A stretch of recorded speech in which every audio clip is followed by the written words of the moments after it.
We all want to be heard. We all want to be seen.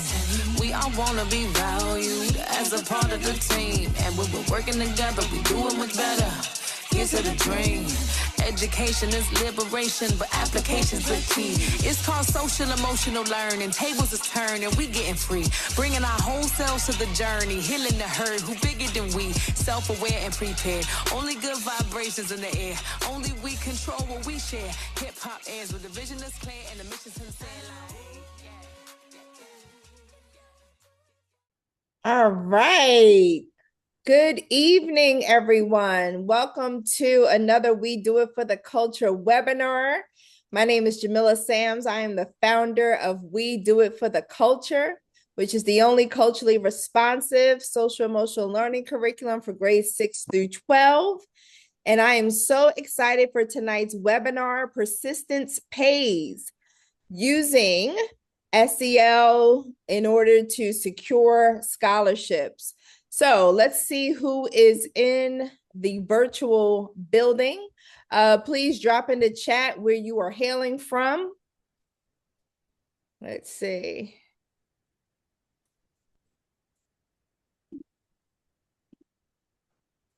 All right. DC, be more. All right.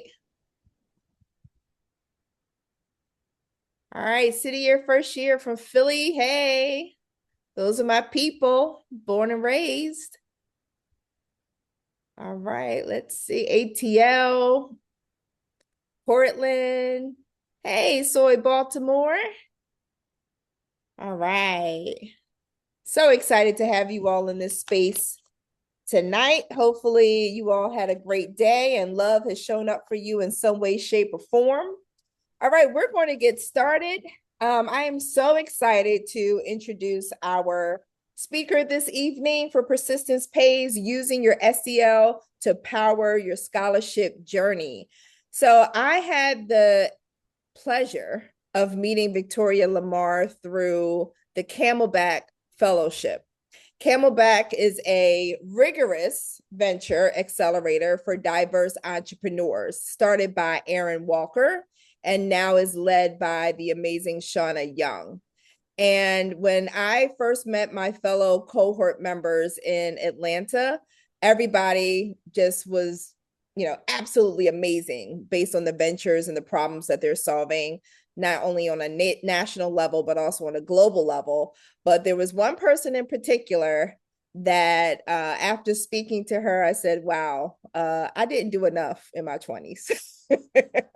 I clearly was doing too much partying and not building empires like Miss Victoria Lamar. So she is truly an inspirational figure for myself. And after you all hear what amazing work that she's been able to do and is doing and will continue to do, I'm sure you all will feel the same. So I'm going to take a minute to tell you a little bit more about Victoria. She is the founder of Securing Degrees, and she is rewriting the rules of educational funding as a founder and CEO of Securing Degrees, the first mobile platform that is making college debt a thing of the past. Oh, yes, please. Through securing grants, she has unlocked $10 million for nonprofits and schools that are changing the world one student at a time. She has earned 3 million, yes, 3 million with an M, in scholarships before building a profitable 6-figure venture that now serves thousands. As the first grant writer in the Southern Regional Educational Board's 76-year history, she didn't just get the job done, she revolutionized how they think about funding forever. Her track record has caught the attention of game changers like the Taco Bell Ambition Accelerator, Black Ambition, which is founded by Pharrell Williams, Camelback Fellows, where I met Victoria, and Halcyon Fellowship. Now she's on a mission to make sure that no deserving student ever says, I can't afford college again. Are you ready to turn financial barriers into stepping stones? And if so, you are in the right place at the right time tonight.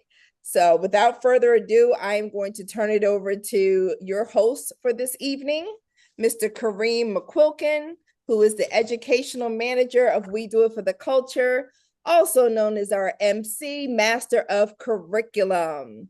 Kareem, how are you this evening? I'm doing well. I'm doing very well, Jamila and Victoria. Usually when we have these webinars, we're sending it out to all of our schools, the districts that we work with, nonprofits, and any community-based organizations. But this one is so special. I reached out to my family and friends, right? Because a lot of them have kids who are in high school currently. And so this is a very, very big deal, Victoria, right? Because usually we don't have so many young people on these webinars. And tonight I want to give a special shout out to my niece, Marley May. She is from Long Island and in Long Island, New York, and she's in the 12th grade. And right now she's in the thick of the college application process. And I know we probably got a couple other high schoolers in here. So shout out to all of y'all. All right. So this is a really, really special webinar that we got going on tonight. All right. So, like Jamila shared, I'm the master of curriculum, aka the education manager. And before we dive in, we always want to center social emotional learning, all right? Because we know anytime you're applying for something that you want, there can be a level of anxiety and our emotions can get heightened. And we have to learn how to navigate those emotions through this process, right? Because we don't always get what we want, especially when we're applying for college scholarships. So Victoria is going to break all of that down, not just how to get the scholarships, but how to manage our emotions along that journey. All right. So, Victoria, we're going to start off the first question by getting a little, we're going to take us on a self awareness journey. All right. We want to know who was Victoria Lamar as a ninth grade student, right? And then who were you by the 12th grade? And who are you today, emotionally, academically, and as a leader? Yes. Ninth grade, 12th grade now. Yes, ninth grade, 12th grade now. Yep. Yes. Ninth grade, I feel like I was very timid. I feel like I was timid. I was someone that like was scared to speak up in front of like audiences. So I was like a leader from behind the scenes. I didn't really take much initiative with leadership. Even though I feel like I was a natural leader, I wasn't trying to be president or vice president in ninth grade. Also in ninth grade, I'm the youngest of four girls. So I have sisters that are 26 years old, one is 32 years old, and one just turned 34 years old. So I think my sisters was like a senior year in high school and in college.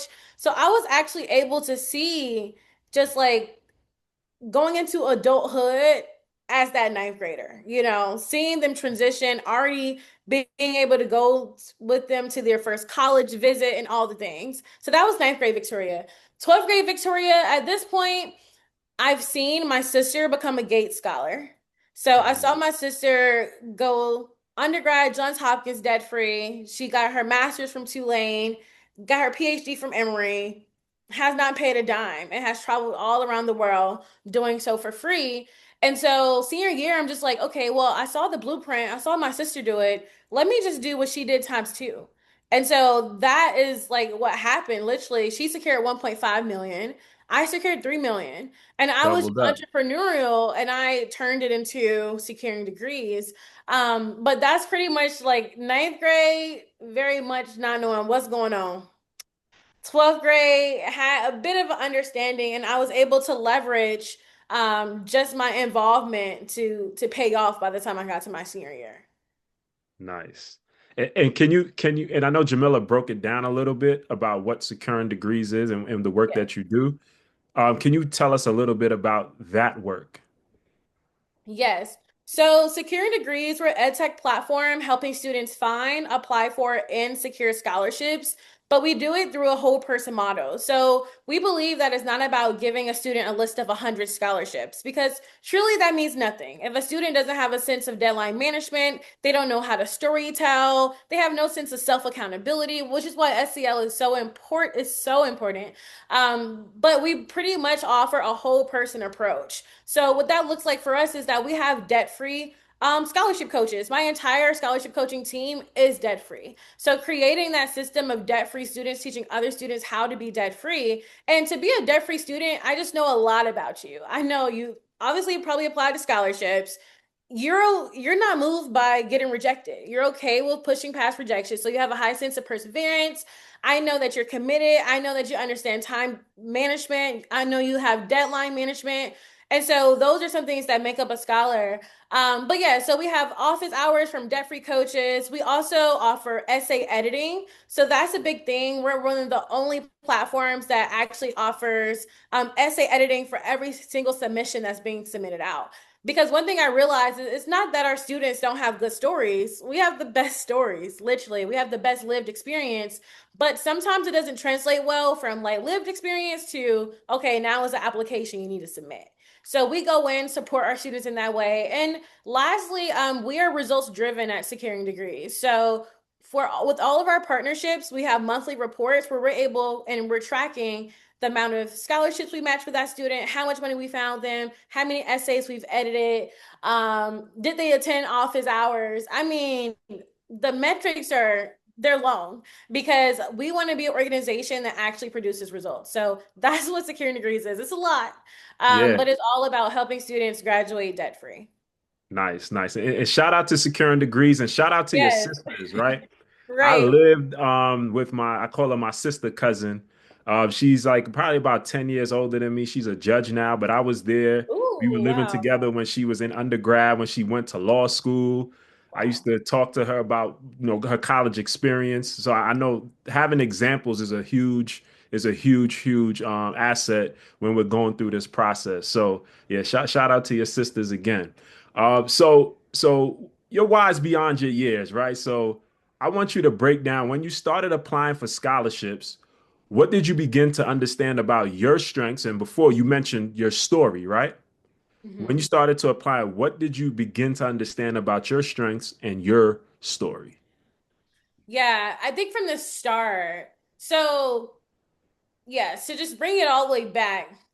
I think it was really interesting, and it's kind of hard to identify what is the story that's going to stick, especially when you're thinking about scholarships. It's like you're constantly getting told no, like you're Yeah. constantly getting rejected. So you're constantly second guessing, like, okay, is this the right story? Should I switch it up? Should I just stick with it? And so for me, I was rejected 30 times before I got my first scholarship.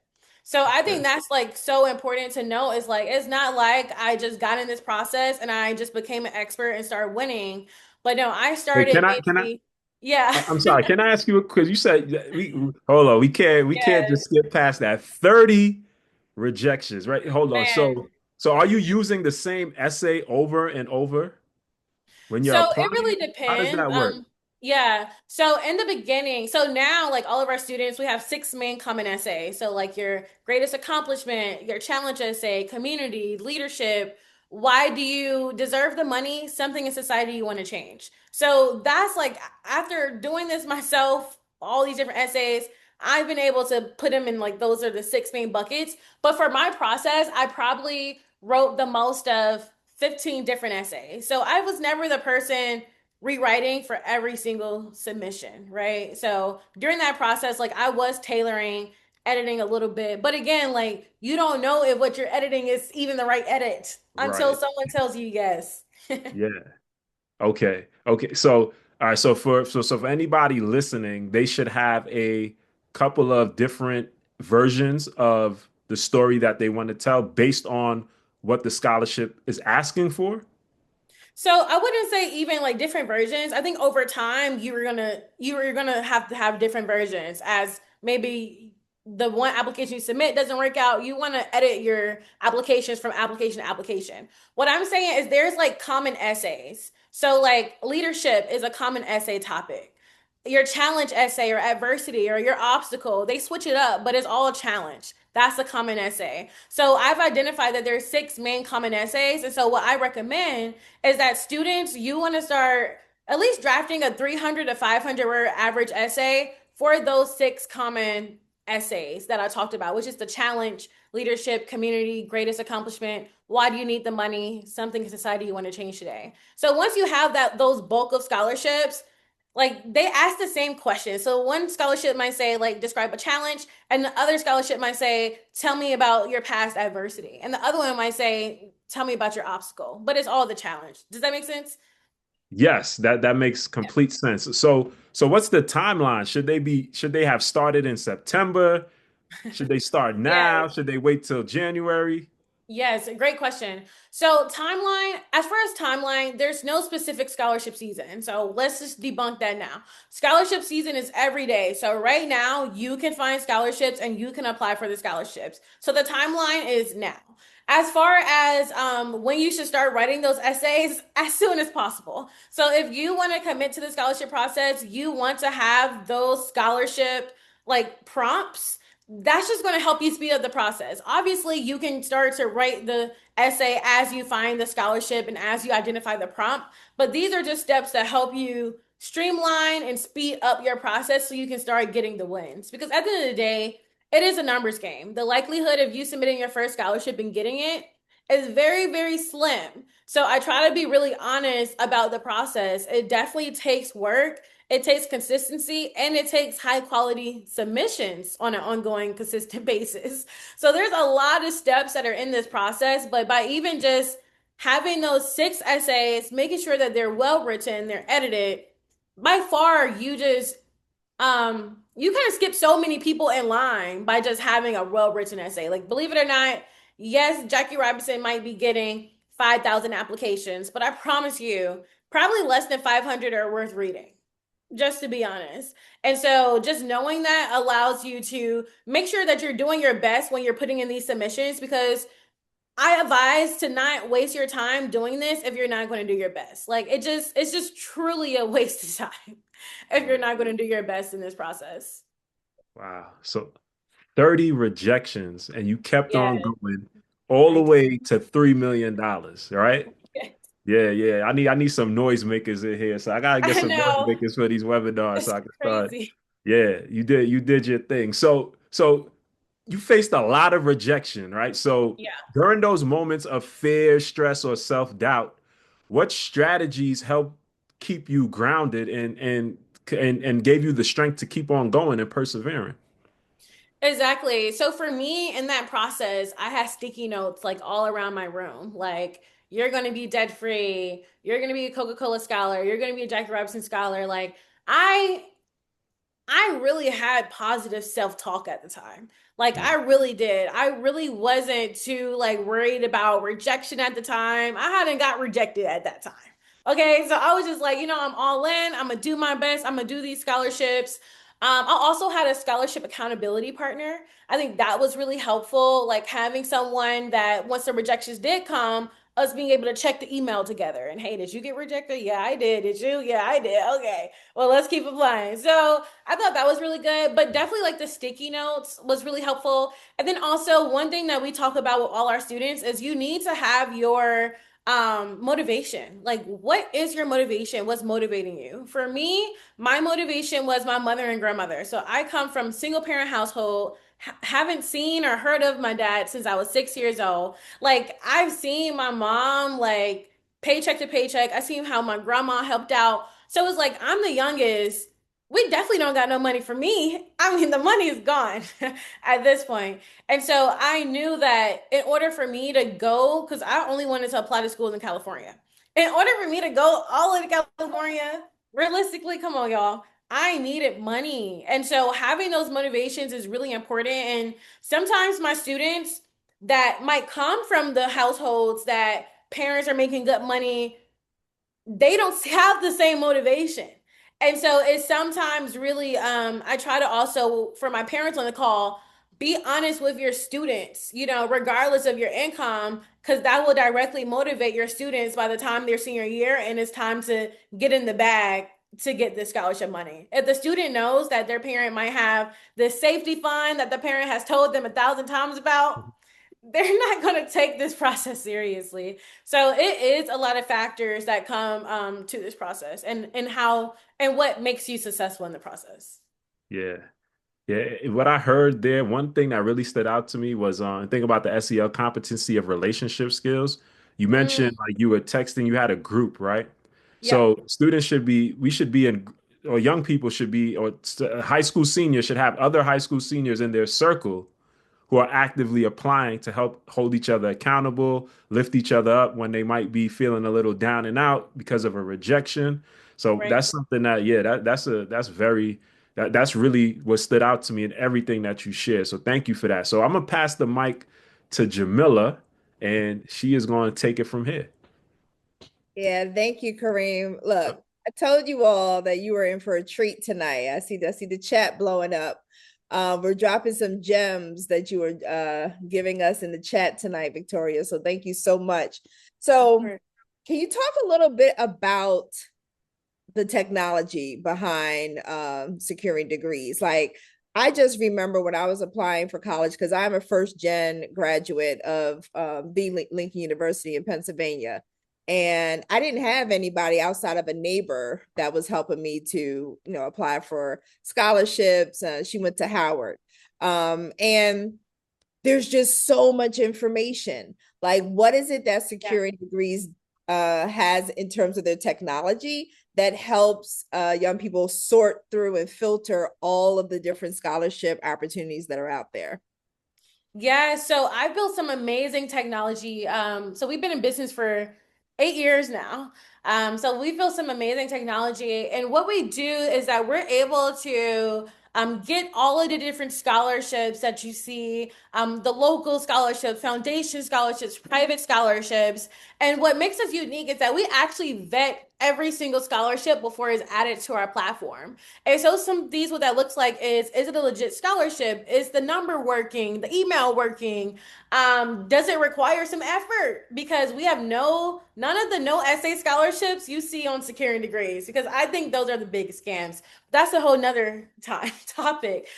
So we match them to well-vetted scholarships. For every single scholarship, we also already have pre-added prompts. So we are really limiting all the distractions that would derail a student from wanting to work on these scholarships, and we provide it right there for them. So once they onboard, they're actually completing a profile where we're able to understand so many things, so many qualifiers about them that directly match them to their eligible scholarships. So they're able to see the scholarships that they're eligible for, as well as soon as they're able to get ready to get started, they can click on start essay, already have the pre-added prompts.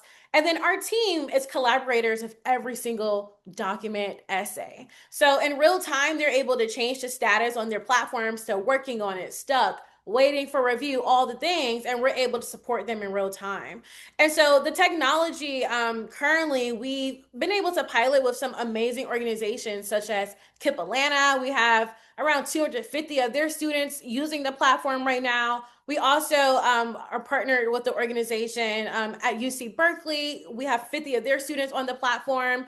And so on the back end, the reporting is also really good. That's something that we provide our organizations access to. So you're able to go in and directly check on your scholars as well. Awesome. Wow. So talked a little bit about self-awareness earlier, Yeah. right? And I think that self-awareness obviously plays a huge role in writing really authentic essays for college acceptance and scholarships. But we're also living in the age of technology where it is changing, in a blink of an eye.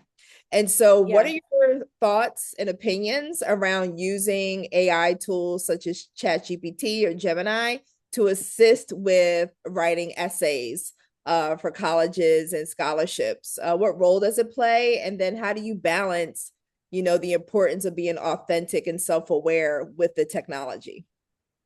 Yeah, you're right. And I think it's really important to not be scared of it, but again, to be able to monitor and help our students use it in the best way. So some ways we'll use it, or I'll use it for my students that we're working with, is outline support. So we might use it for outline supports. We might use it for ideas.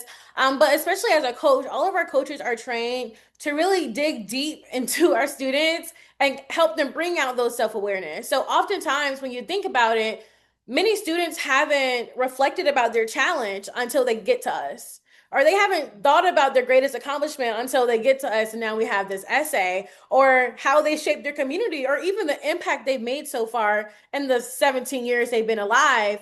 Sometimes you ask them and they're like, I didn't do anything. And it's like, what? You've done a lot. And so it's a lot of that it's something that AI can't do. You know, we are building that relationship and building that trust because sometimes like you're not going to know until the fourth session because it just didn't come up then. And we got to meet our students where they're at and create this safe place. So definitely AI, we do use it. Now, if a student's essay just automatically screams AI, we will let them know, right? Because we want them to be competitive for the scholarship process.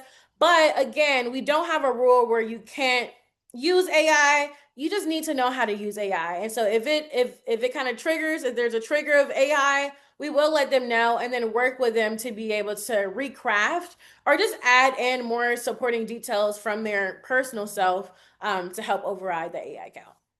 Awesome. Thank you so much for that. So yeah, please continue to add questions in the chat. We see a few that are coming in and we are going to get to them momentarily. My next question is really around just that support. So you talked about the fact that your sister kind of laid the foundation, the blueprint for you.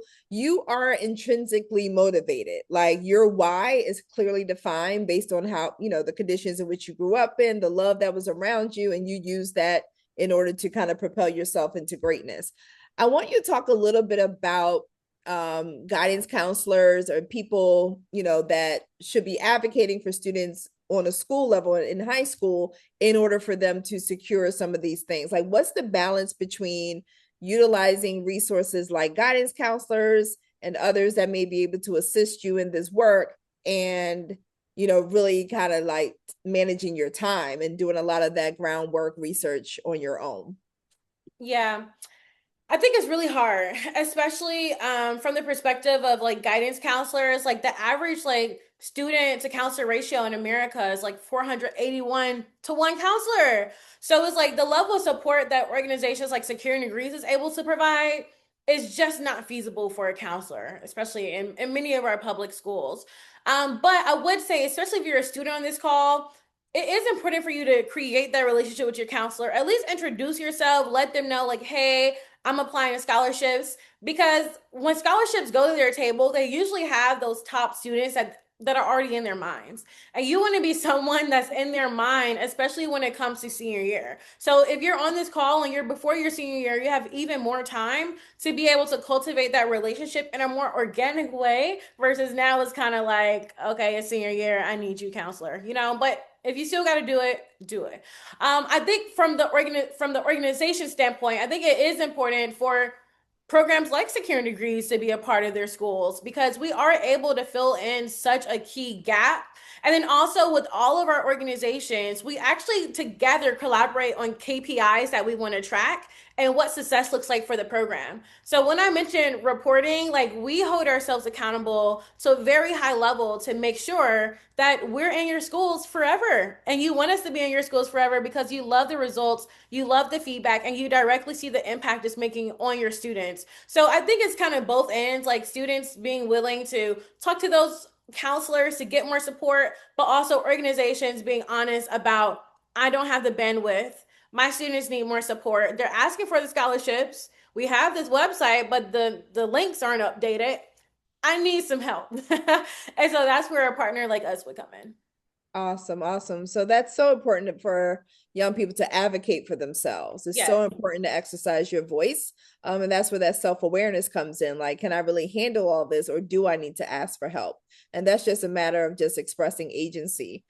So I'm going to go a little off script because the chat is blowing up with questions.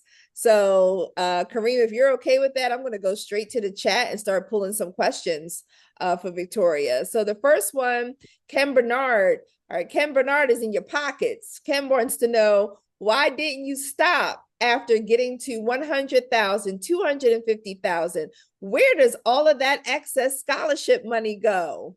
Are you riding around for Bentley right now, Victoria? What's happening? I know, right? Yeah, so let me break it down. So whenever there's a student saying like they secured 3 million, that's basically the offers from everything. So what that means is I got multiple full rides from various institutions. And then also I had an excessive amount of private scholarships because many private scholarships, like I'm a Jackie Robinson scholar, for example, or now alumni, like that came directly to me. So that 35,000 didn't even see the school. So it's many scholarships like that where we're able to profit. So then after being able to receive all those offers, I decided to go to the University of San Francisco for my first few years. Then I transferred to Atlanta Metro Community College. Then I graduated from Georgia State. So I went to 3 schools in 4 years, a private school, public school, and community college, which was insane but fun. And so by the time I graduated in 4 years, I was able to profit over $100,000 from scholarships. So where did the money go? A lot of it I was able to save. I did save. I started investing. I bought my first house when I was 22 that I've been monetizing for the past few years. And I was able to really start growing my business. So I was the student that, and I also had a high rise in Midtown, okay, when I was senior year of college, because you could use your money, and many of my peers, like, they got either a car or whatever they needed, and these things are justifiable because some people needed a car to get around. But for me, like, I knew I wanted my first investment, especially coming from where I came from. I knew I wanted it to be a house, so I tried to like save up as much as I could. Wow. Wow. Again, I'm just so impressed. So we have some more questions in the chat. Victoria wants to know more about the service for students and families. Is it free? Is there a subscription? Tell us a little bit more about securing degrees, and how can some of the people that are watching right now take advantage of this great service? Of course. So I just put in the chat our website. So securing degrees, we have 2 different models. We do allow families to be able to purchase our services. So we have coaching programs. We consider ourselves to be scholarship coaches. And so we have tiers that start as low as $49.99 a month. That's where they will get access to our technology. They get access to the personalized scholarship matches, access to the scholarship office hours. So our website that I just put in the chat, not only do we have free consultations that you can book directly there, but we also have very transparent pricing that has all of the things included. So, Mark, I just included the website there. And then when we're partnering with an organization, they're essentially sponsoring students through our program. So, a lot of our partners, we love partnering because ideally we want this to be at no cost to our students. And so, the more partners we're able to have, the more students we're able to impact, and the more students who aren't having to pay for the services. But right now, I've tried to keep the B2B and direct to consumer because many B2B organizations that do work that I do, once they start working with organizations, they really forget about families. Like, they forget about the individual families that still need the support. And so I am trying to maintain both because I would like to support everyone who's interested.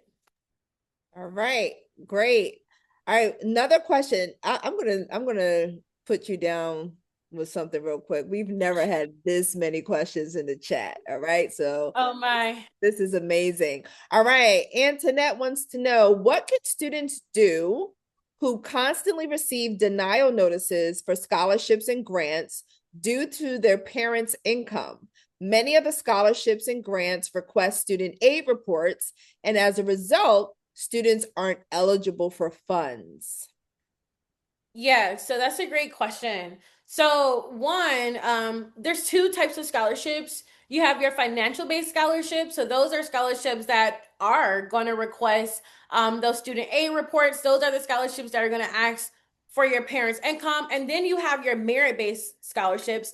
Your merit based scholarships are only based off of you as the individual. So it would be your student. What do they bring to the table? Is it their test scores? Is it their ACT, SAT? And sometimes, like right now, because so many things are test optional, a lot of students aren't doing the tests, and it's preventing them from getting access to merit-based scholarships, if that makes sense, right? It's like a good thing, but it's still like kind of restricting you from money. So what I would say is really making sure that you're focusing on those merit-based scholarships. On my platform, for example, like financials, that's a part of our questionnaire. So we're able to identify what is that family income and make sure that we're only matching you to scholarships based off of what you're eligible for. Because I know it can be annoying looking at all these scholarships, wanting to apply, feeling motivated, but then not being able to find any that you're actually eligible for.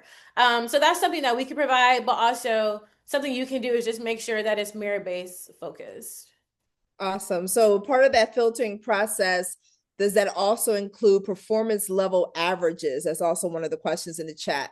So if you're not a straight A student, right? If you're, somewhere in between, are there opportunities, resources, scholarships for students at all different levels? I mean, yes, there's merit-based, but like when you talk about merit-based, are you talking about someone that has to have a 4.0? What does that look like? Yeah, so it's all different levels. So we asked GPA, background, high school, county, single parent household. We asked so many questions and it ranges. So as I mentioned, like we support entire schools. And so we have students that are as low as 1.2 GPAs, and they have matches on their scholarship tracker. So we've been able to support students from varied lens. On average, our average GPA at securing degrees is around a 3.4 GPA. So that's A's and B's, but we also support many students who have C's that are still very successful. But then also on my website, we have testimonials where we have video testimonials from students and parents, and they also talk about their backgrounds academically. So you can just get an idea of like, there's so many students that come here, whether you're 4.5 GPA and crazily have above a 4, or even below 2.0 GPA, we're able to support you. So we really focus on storytelling. That's what makes us unique, is that we really don't focus too much on GPA and test scores. We really focus on cultivating story. I feel like that overrides everything. Like if you know how to write, you can really get whatever you want. I really believe that. Absolutely. And that mindset coupled with those skills is absolutely powerful. So I want to shift a little bit and just talk about, bring it back to your journey. Now that you're a founder, right? You are a CEO, you're running a very successful company. What have you learned about yourself at this stage of your life? Yes, I've learned I've learned that I can juggle a lot because I am juggling a lot. And I'm like really young. I've learned I've learned how to have like peaceful solitude. I think being young, like I'm 25 and I've done so many things. And I feel like at times, like it can feel really lonely.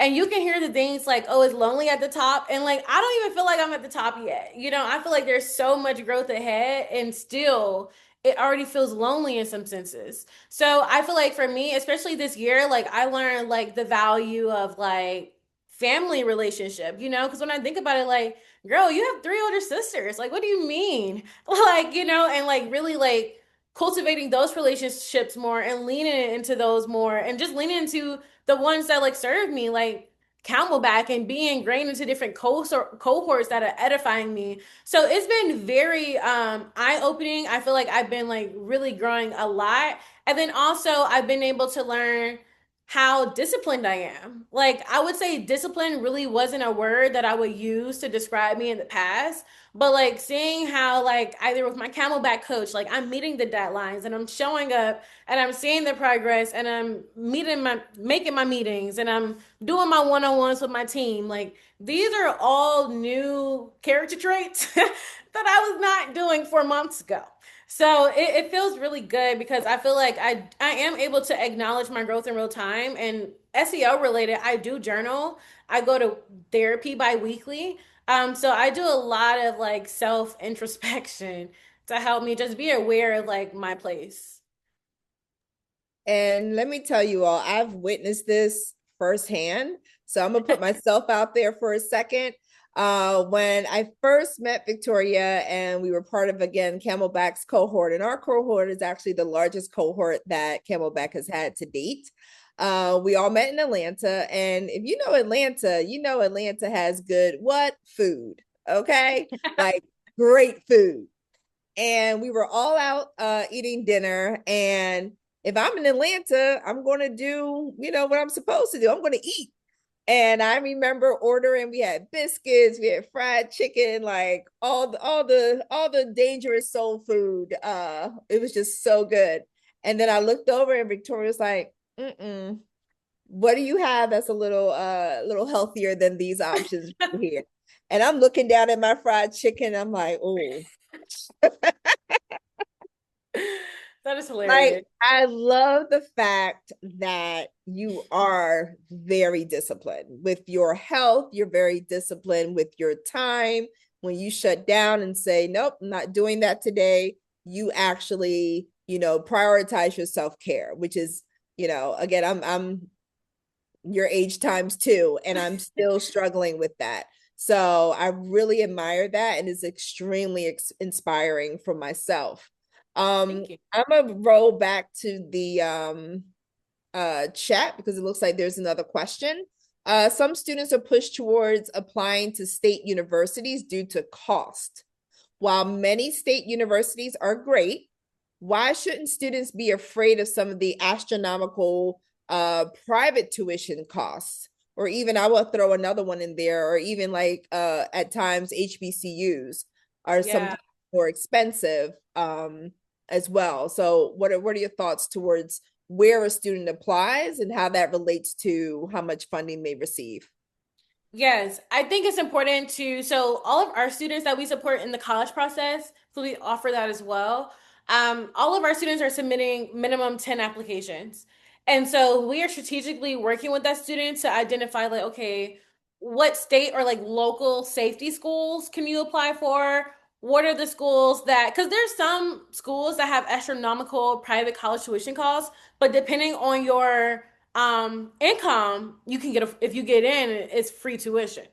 So it really just depends because many of the top schools, when you even think about the Ivies, now Emory, including Stanford, if your parents make less than 200,000, then that yields free tuition. And so that is another way we use AI is like searching in like, hey, this is my family income. What are some institutions or colleges that I can apply for? And if I get in, I'll have a full ride. I like to use that type of research to help my students. One, not downplay themselves because I have many students that are trying to just only do the safety. And we gotta let them know, like, hey, did you never so you telling me you never thought about Stanford? So you just it never came in your head that you wanted to be UCLA, and so that's one thing. But back to the cost, I think really the state schools is really good. I think diversifying your selection is really good. I think HBCUs definitely historically are known to be more expensive and only give money towards merit base. So it goes back to the merit base. Okay. So yes, you can go to Howard Spelman and get a full ride, but yes, you need to have made at least 34 to 36 on your ACT, which is near perfect. Okay. You need to have that top GPA. And so that alone discredits a lot of students from being eligible for that. So I think just diversifying it and then also doing that type of niche research, as I mentioned, to help you identify what schools today can I get in and reduce the cost. Thank you. That was very helpful. We have some more questions in the chat. What are some ways to hack income guidelines when parents combine income that's over 200,000 or they may be separated in co-parenting? So now we're getting into what are some techniques in order to navigate? I'll rephrase it. What are some techniques in order to navigate different need-based scholarships? Yes, great question. I really don't know. I really don't know. I know because we really focus on private scholarships, like regardless, that is more so like, okay, how can I what technique to kind of override FAFSA or like the CSS profile. And let me let you know, there are some organizations that do just that. There's actually a family that reached out to me not too long ago, and I literally tried to do research and I could only find one. So it's a very niche space to get in if you can figure that out for yourself and then help other people. I think some things I've heard in the past is like I feel like on some like really, really rare occasions, some students would like emancipate themselves. I think that's like the word where they would like be their own entity, independent of their family. But again, that can be a lot, for a lot of people. Some people are like really like dedicated on that's what they want to do. But I think if you just fill out your FAFSA, if there's anything that can't be checked, I tell people to put zero. So like, it's no reason if you have 30,000 in savings to put I have 30,000 in savings. Like you could just put zero there. But that's the best type of tricks and advice that I have towards like FAFSA. Yeah, so FAFSA is a federal form. So I'm going to say here when we do it for the culture, make sure you are not falsifying any information. When I was in college, I worked in the financial aid department. And we, when we did our training, it was very clear, like these are federal documents. So you don't want to falsify anything, but if there are ways that, you can finagle your, situation, you got to do what you got to do. All right. So my last question to you before I turn it back over to Kareem is, well, actually, I lied. I have two.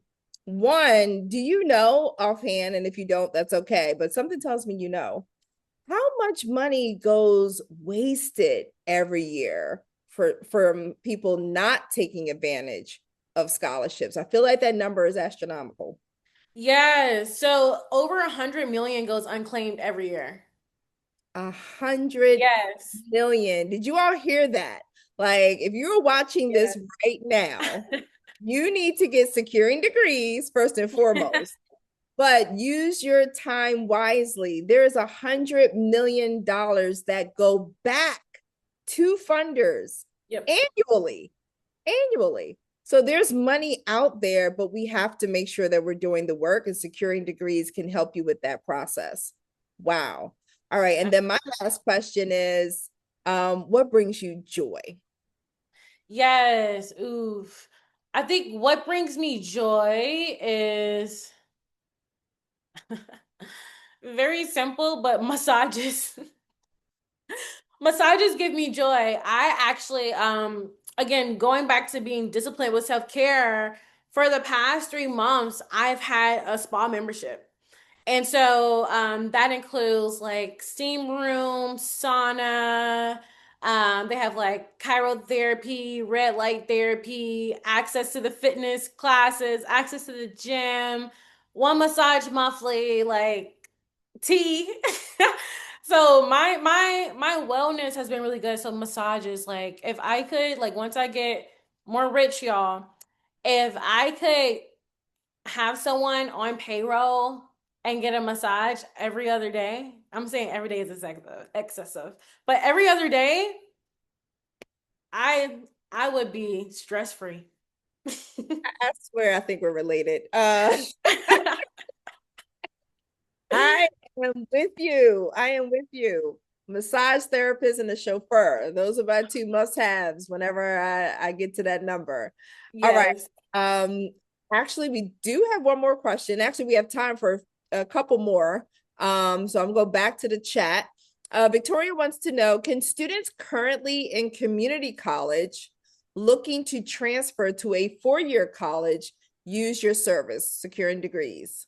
Yes, yeah. So that's perfect. And so some people get confused when it comes to like the college scholarships, but it's really just based off of that year you're going to be in. So let's say you completed a sophomore year in community college, or even you just completed freshman year. And then when you go to your 4 year, you'll be either a sophomore, junior, senior, or freshman. We'll just focus on scholarships for that specific classification. So it's a very simple process, even though it might seem confusing. But whatever year you're about to start, we'll focus on scholarships specifically for that year. Awesome. Thank you so much for that. And then another question is coming in from Jalen. If you could give your 17-year-old self advice regarding the college application process, what would it be? Yes. Wow. I would say 17-year-old advice would be my advice would be rejection is God's protection. I think that would be my biggest advice in this process, because like it really allows you to take rejection away from anything dealing with you, but everything to do with what you don't know. Okay, what you don't even know is coming yet, where you don't even know you're supposed to go to school, the friends you don't even know you're going to make, the experiences you're going to have. Like you literally don't know. So for me, coming from, I'm a very spiritual being. That would be my advice because it's like you really just want to that as well as do your best. Always do your best. And there's a book called The Four Agreements that I recommend everyone read. And I feel like those rules are like ingrained in my day to day. Like, don't make assumptions. Always do your best. Always do your best specifically is because in the scholarship process, I tell people like, again, there's no point in doing this process if you're not going to do your best because it's people like me doing my best. So it's like you're not going to outcompete me. You're not going to outcompete anybody I'm working with. So you just need to do your best so you can get to the other side. And then also, after you do your best, understand that rejection is God's protection. So if you do your best and you get rejected, you're getting protected from something or yours is coming soon. So I think just how I simplified that in my brain, it allowed me to be unfazed by rejection. Where now to this day, like even beyond securing degrees, I have a full grant writing agency. We support over 12 charter schools. We do a lot of work supporting organizations. And it's like I deal with so many rejections all around me and acceptances all around me all the time. I manage it. And myself has to be centered and not phased by rejection and not equate my work to rejection or like I could literally fall apart in this work. Wow. Wow. Yes. Protection is God's protection. Wow, that is so powerful. And for those of you that are, running nonprofits, Securing Degrees also has an arm securing grants. So not only can you get the bag for scholarships, you can turn around and get the bag to start an organization or support an organization you may be affiliated with. All right, I'm going to turn it back over to my co-host, Kareem MC McQuilkin. No, I got a college basketball scholarship, right?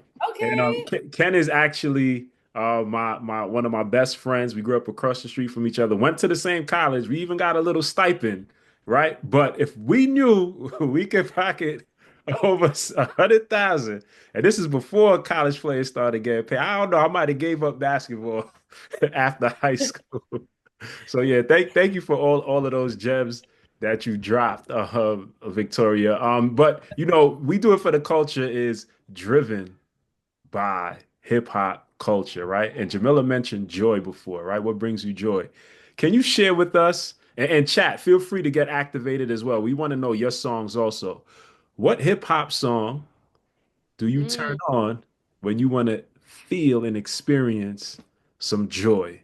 And if for some reason it isn't a hip hop song, feel free to go into another genre. Okay, yes, because I'm like, I That's my daughter. it's My so daughter crazy loves because K-pop. I be listening to the slowest gospel songs, feeling all the joy. So it's actually crazy. But I would say, I don't know. This is like Rod Wave is not hip hop, but is he? No, he's not hip hop. He's like R&B. Like, I he's a don't he's even know a he's what a he child is. of hip hop. He's a child. Yes. But he has a song called The Best. Mm, And it's like a sample. It's like, the best is yet to come. But it's like you can move around to it, feel okay. joyful. So One, that's two. mine. Nice, nice. So the best is yet to come.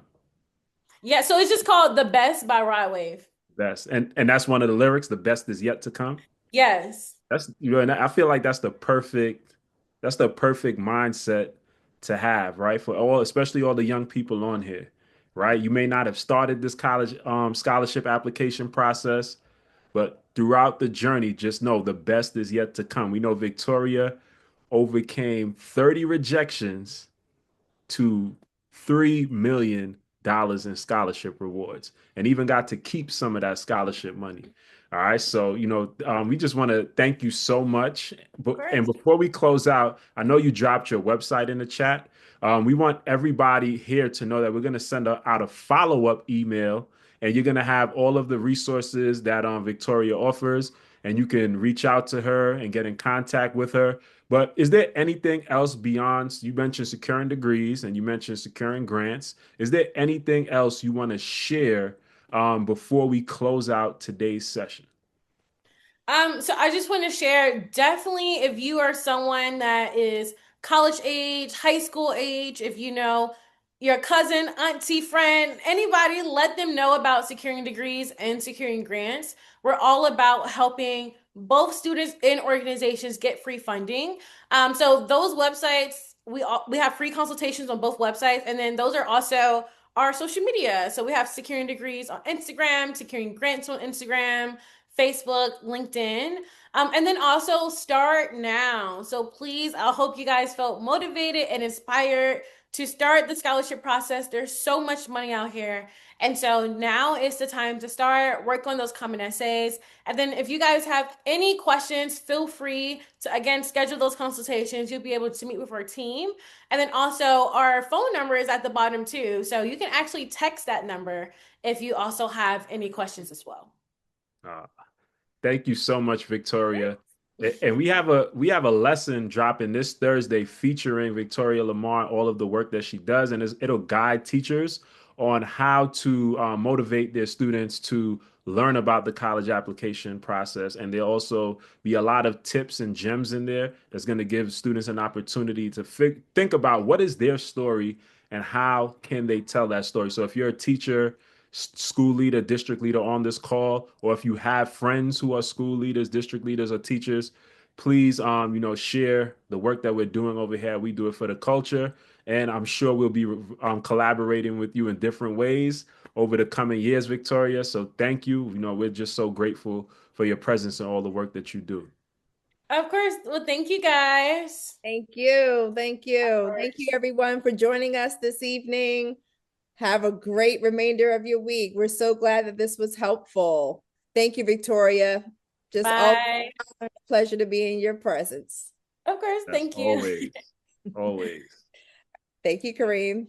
Thank you, Jamila. Bye, everyone. All right, chat.